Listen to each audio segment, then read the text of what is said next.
For those that don't know, I was a teacher for 10 years before I started working for storytelling arts.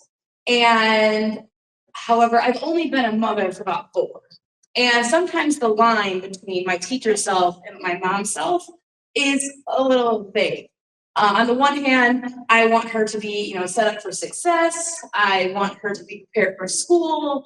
I want the best for her future. And on the other hand, I want her to be youthful and enjoy these days where she's simply a kid and can be carefree. So I started doing these activities with my daughter every day that I loved doing. I would set them up at night while my husband was doing bedtime.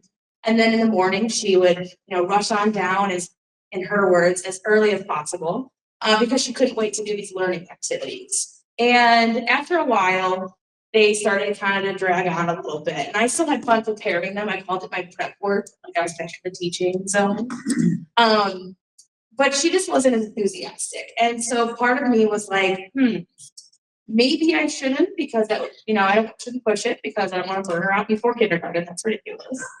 And on the other hand, I was like, no, she just needs some motivation. And so I decided to introduce family game night.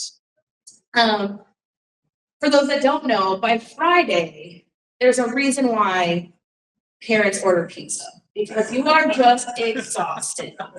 However, my mouth was talking before my brain could catch up, and I said, so we're going to do family game night. If you just try your hardest on all your activities through the week, Friday night, you, me, dad, not little sister, she'll be in bed, so it's special. We'll play a game, and it'll be great. And my daughter was stoked.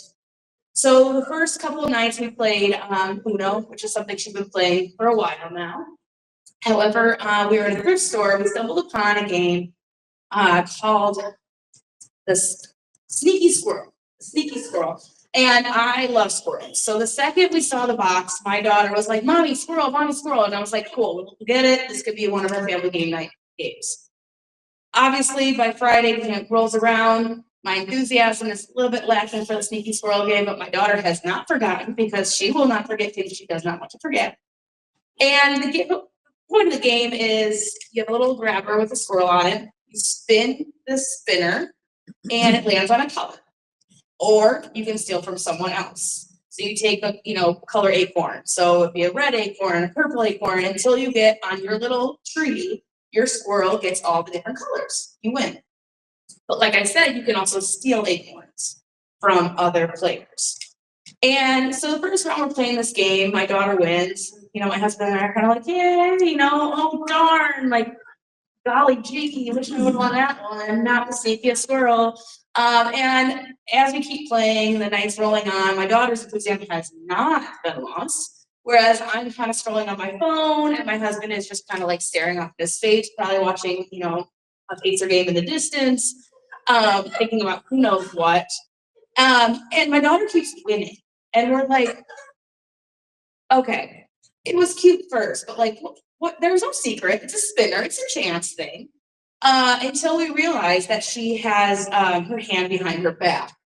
And I fortunately just went to go spin, and I kind of noticed that she's pushing her little tree with the little acorns on it behind her back. I said, wait a minute, what are you doing?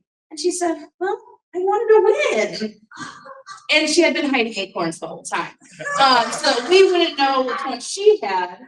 Therefore, we couldn't steal from her, because if she doesn't have purple, you can't steal the purple acorn. And that's how she kept winning. So whether I like it or not, in that case, the teaching mom thing was pretty easy, because we learned a lot of lessons.